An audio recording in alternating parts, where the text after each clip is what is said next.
Bismillahirrahmanirrahim. Assalamualaikum warahmatullahi wabarakatuh. Kembali lagi kita pada pembahasan Fihi ma Fihi bagian 24, halaman 155 dan 156. Baik, langsung saja. Bismillah. Dalam diri manusia terdapat cinta, rasa sakit, rindu, dan keinginan. Sekalipun 100.000 dunia menjadi milik mereka, niscaya mereka tidak akan merasa puas dan tenang. Meski mereka sudah menjajal setiap keahlian, mempelajari astronomi, kedokteran, dan lain sebagainya, tetap saja mereka tidak puas karena belum mendapatkan apa yang mereka tuju. Orang-orang menyebut sang kekasih sebagai ketentraman hati, karena di sanalah hati mereka menemukan ketentraman. Lantas bagaimana bisa seseorang dapat menemukan ketentraman dan keputusan selain darinya? Oke, di pembahasan kali ini membahas tentang terahnya manusia, bahwasanya memang manusia itu terdapat sebuah perasaan yang disebut dengan cinta dan keinginan. Kalau dalam dunia akademis disebutkan bahwa manusia itu mempunyai sifat curiosity atau perasaan selalu ingin tahu, sehingga dari sana kemudian muncul perasaan tidak pernah merasa puas. Itulah memang sifat dasarnya manusia. Kalau kita mengkaji dari teorinya Maslow, disebutkan manusia itu punya 7 keinginan, dan keinginan yang paling tinggi adalah tentang eksistensi diri atau kebutuhan akan eksistensi diri.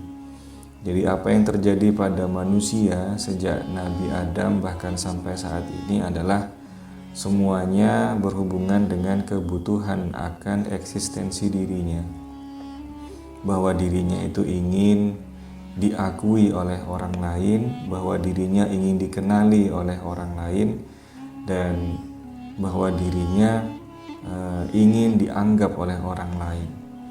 Sehingga memang kebutuhan yang paling tinggi ini kemudian berhubungan erat dengan kebutuhan yang ada di bawahnya, yakni kebutuhan fisik, kebutuhan cinta, kebutuhan sosial, dan seterusnya.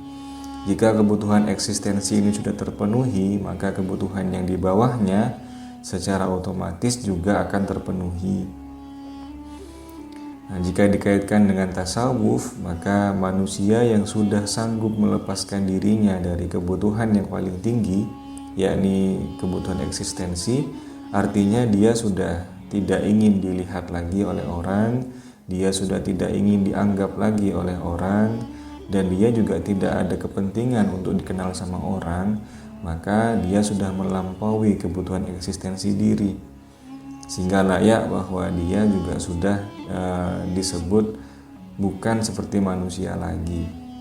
Karena menurut Maslow tadi, bahwasanya manusia itu kebutuhan tertingginya adalah eksistensi diri. Ketika manusia sudah tidak butuh diakui lagi, maka dia levelnya sudah, makomnya itu sudah bukan manusia lagi, bisa jadi lebih tinggi daripada manusia.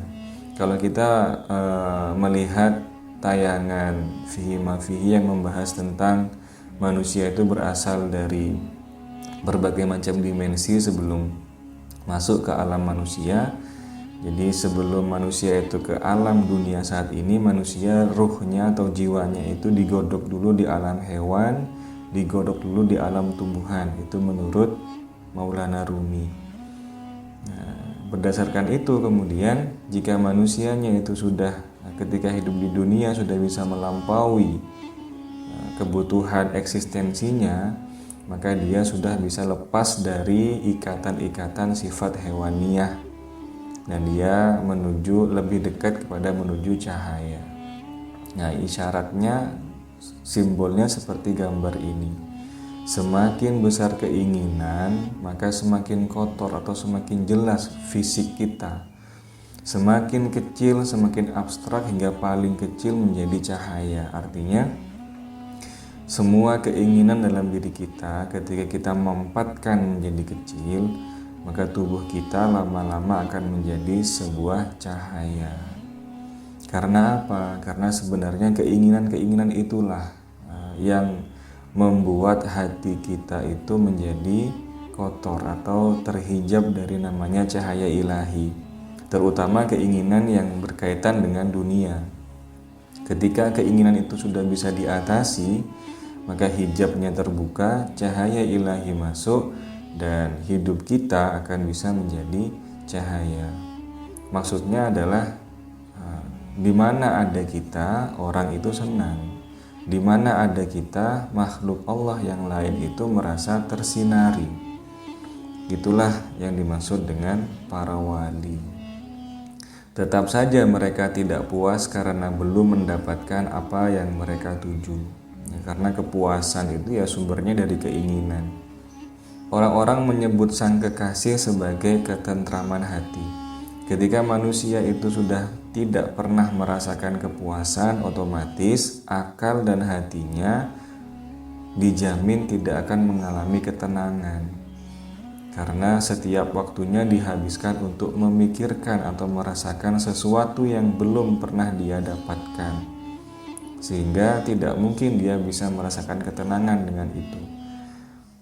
Tapi ketika dia mengingat atau dia ingat kepada sang kekasih, di sini maksudnya adalah Allah Subhanahu wa taala, dan dia sanggup untuk bisa merasakan hadirnya, merasakan sifatnya, merasakan 99 namanya, bahwa dia maha besar, bahwa dia maha kaya, bahwa dia maha dermawan, maha baik, maha cinta, maha kasih, dan kita adalah pelayannya dia, maka ibaratnya kita seorang pelayan bersandar pada seorang majikan yang maha kaya dan maha dermawan. Maka apa kemudian yang kurang dari kita? Sehingga dengan mengingat 99 namanya saja, harusnya hati kita itu menjadi tenang dan menjadi tentram. Tidak ada yang kita pikirkan selain daripada ketenangan. Tidak ada yang kita rasakan selain daripada ketentraman. Itulah kenapa sang kekasih disebut juga dengan ketentraman hati. Karena di sanalah hati mereka menemukan ketentraman. Benar, karena hanya mengingat Allah hati bisa menjadi tenang. Ala bidzikrillahi tatmainnul qulub. Tak ada pilihan lain bagi jiwa selain untuk mengasihi. Namun awalnya jiwa harus merangkak dan merayap di antara kaki para pencinta. Hanya pecinta yang dapat lepas dari perangkap dunia dan akhirat. Hanya hati yang dipenuhi dengan cinta yang dapat terjangkau langit tertinggi.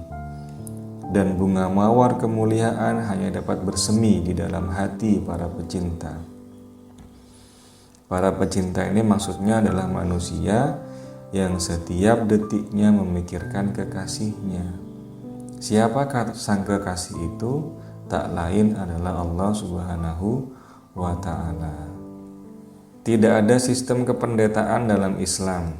Jamaah adalah rahmat. Rasulullah SAW senantiasa bertindak atas nama jamaah. Hal ini dikarenakan berkumpulnya jiwa-jiwa akan memberikan pengaruh yang sangat besar dan penting yang tidak bisa dihasilkan oleh satu jiwa. Inilah alasan kenapa masjid dibangun, yaitu agar orang sekitar bisa berkumpul sehingga rahmat serta manfaat menjadi berlipat. Nah, gambar ilustrasinya sangat jelas. Ternyata ketika kita satu orang yang beriman pada Tuhan, ketika berkumpul pada orang yang sama-sama juga beriman pada Tuhan, maka di sana ada sinergi cahaya yang menjadi satu. Jadi semakin banyak kita berkumpul dengan orang-orang yang beriman, yang sama-sama memiliki iman pada Allah Ta'ala, maka di sana akan tercipta keagungan cahaya yang dipersembahkan kepada langit. Jadi ada dialektika. Cahaya ini awalnya akan ke langit, kemudian dari langit akan diturunkan berupa cahaya juga. Nah, namanya dialektika, saling berdialog cahayanya. Itulah kenapa obat hati nomor 3 adalah berkumpullah dengan orang-orang soleh. Karena apa? Bisa jadi dari 4 orang ini adalah yang beriman dan 1 orang ini adalah awam, sehingga dia mungkin cahayanya tidak terpancar. Tapi karena dia ada dalam satu majelis, satu ruangan dengan 4 orang yang memiliki cahaya yang gemilang, maka cahaya ini juga nanti akan turun pada orang yang awam ini, sehingga dia pun nanti akan bercahaya. Apa itu cahaya? Wujudnya salah satunya adalah ketenangan hati. Misal kita sedang galau, kita sedang stres, kita sedang banyak masalah, kemudian kita berkumpul dengan orang-orang yang auranya itu nyaman, orang-orang soleh, maka lama-kelamaan, semenit, 2 menit, 10 menit, setengah jam kita berkumpul dengan beliau-beliaunya, stres itu akan hilang, galau itu akan hilang, tergantikan oleh yang namanya ketenangan. Nah, ketenangan itulah wujud dari cahayanya orang-orang soleh. Maka Kanjeng Nabi mengarahkan kita umatnya untuk sering-sering bersilaturahmi, karena memang barokahnya silaturahmi salah satunya adalah panjang umur dan banyaknya rizki.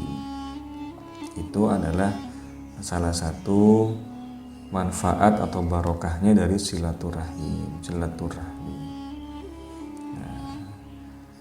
Berkumpulnya jiwa-jiwa akan memberikan pengaruh yang sangat besar dan penting yang tidak bisa dihasilkan oleh satu jiwa. Misalkan kita sholat munfaridan atau sendiri dibandingkan dengan sholat berjamaah, ya otomatis cahayanya, kumpulan cahaya orang-orang berjamaah itulah pada akhirnya menjadi kepentingan hakikat dalam diri kita. Ya mungkin kita ketika sholat sendirian mampu untuk khusyuk dan sebagainya, tapi itu murni usaha kita.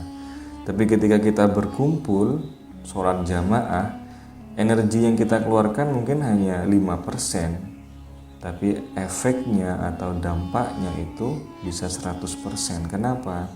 Karena 5% dikalikan berapa orang. Nah, sehingga nanti cahaya yang turun itu adalah maksimal ketika kita berjamaah atau berkumpul dengan orang-orang di sekitar. Itulah alasan kenapa Rasulullah membangun masjid. Jati diri kita adalah cahaya. Cinta ilahi adalah matahari keagungan, sinarnya adalah firman, dan makhluk adalah bayang-bayangnya. Maulana Rumi. Jati diri kita adalah cahaya. Fanafakhtu fihi min ruhi, aku tiupkan padanya, pada Adam yang ketika masih jadi sebuah boneka, aku tiupkan padanya ruh daripada ruhku. Yang ditiupkan adalah sebuah cahaya. Jadi kita sebenarnya adalah cahaya dalam tubuh kita, bukan sebuah jasad fisik ini.